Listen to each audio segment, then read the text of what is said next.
There are 5 main reasons not to become a UX designer in 2024, so today let's go around every single one of them to still be able to become one.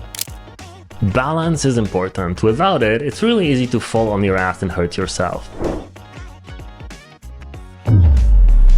Reason number 1, it's too crowded. Sure, it is crowded, but there is one thing that instantly puts you ahead of 95% of people looking for a job.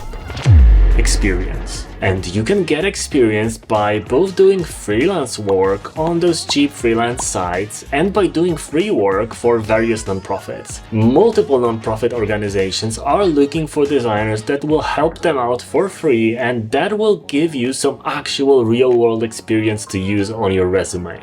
If this video gets 1,000 likes, I'm gonna show you exactly how to approach this in the best possible way, how to pick them, where to find them, and everything else. Sure, there is a lot of people being laid off and there is a lot of competition, but as a junior, if you are good at what you do, you just need to lower your prices at first and then increase them once you get good. Because as I said before, companies don't want to pay a lot, so if the perceivable value from a highly skilled junior is similar to a much more expensive senior, they're gonna go with the junior. But to be able to do that, you really need to focus on learning the actually useful skills and skip the rest. Because at those few key things, you really need to be f***ing awesome.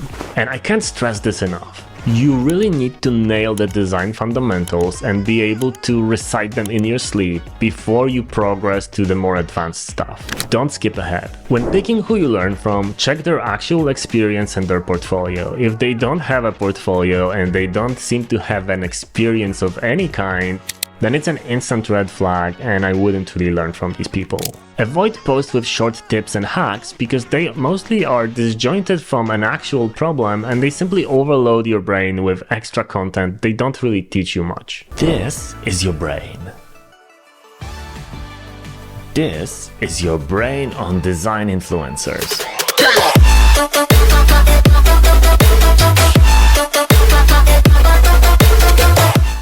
Reason 2, it's boring. Yeah, design has gotten a little bit boring in the last few years, but there are companies that are exploring new frontiers and there are designers, and me included, that are trying those new things. So it's not really like that everybody is doing the boring shit. Sure, the majority kinda is, because they just want to save money and make mediocre products. But there is still a lot of us that want to do something really great and really better than the norm in the industry. So it's all about perspective and looking for the right places to work at. Drip, watch out when they getting too close. Turn it up, cause I come and cut. Say, don't you interrupt. Everybody watch me, gonna level up. No, you cannot touch me. My advice for you would be to try to always think outside of the box and obviously know the typical solutions to some problems, but always try to find ones that are maybe a little bit different.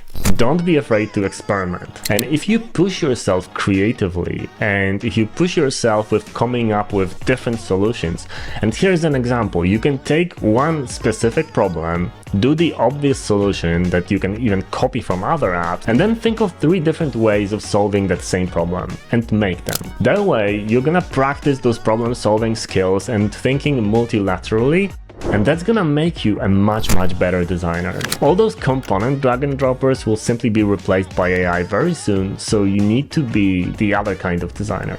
Reason 3, it's heavily optimized. Yes, you can't escape optimization, templatization, and design systems. But if you put enough effort into actually contributing, if you speak up at meetings, and if you push your ideas forward, you'll realize that you can still contribute, even in this pretty boring world. Look for examples where creative out-of-the-box ideas succeed and try to present those. It's all about picking what kind of a designer you really want to be and then just being that kind of a designer. Are you the kind of designer that's just gonna help companies save money because eventually they're gonna wanna save money on your salary? Or are you gonna be the kind of designer that thinks of new ways that company can make money?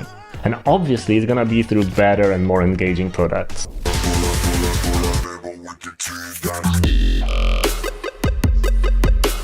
Reason number 4, AI.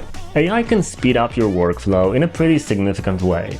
So using it can be beneficial. However, you really need to have strong design fundamentals first. Because if you don't have those fundamentals and you get a response from AI, you don't even know if it's good or not. So if you're able to spot issues in a design right now, you will be able to spot them in AI-generated stuff, which will lead to basically you being still useful.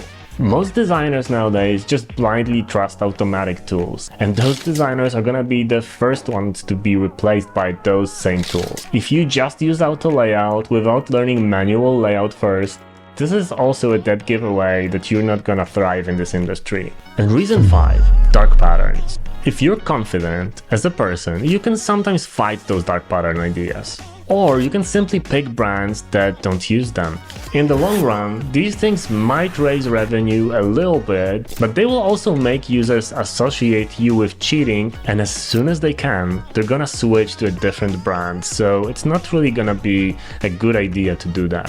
So if you want to avoid dark patterns, highlight that yeah, you might get some more money right now, but as soon as the users are able to, they're gonna switch to your competition. It is a tough industry, and it is undergoing changes. So you need to be aware of that, but it's still possible to excel in every industry. It won't be easy, and it will require your full attention and full dedication in the first few years. That means working hard.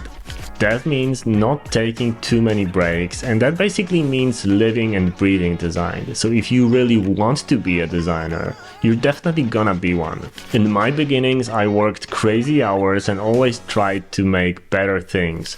My main motivation was just to be better at design every single day. So if you're gonna treat it like a 9 to 5 and you like taking some time off to relax or de-stress, then maybe design isn't really for you. The world needs great designers right now, probably even more than ever, but you really need to have what it takes. So do you have what it takes? Let me know in the comments. And say it with confidence, okay? Oh yeah, and my subscribers on average have a bigger chance to succeed in this industry, so if you're not subscribed yet, click that button right now. Like the video, and obviously, have a beautiful day.